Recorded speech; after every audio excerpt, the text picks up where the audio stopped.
Қайырлы күн. Күнде сүтті шай ішетіндер көруі керек. Ал сіз шайға сүт қосасыз ба? Ол сіздің ағзаңызға зиян келтіретін білесіз бе?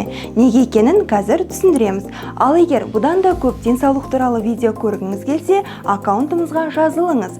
Сүт пен шай ағзаға қалай әсер етеді? Ең алдымен сүтте шайдан қоректік заттардың сіңуіне кедергі келтіретін казеин бар.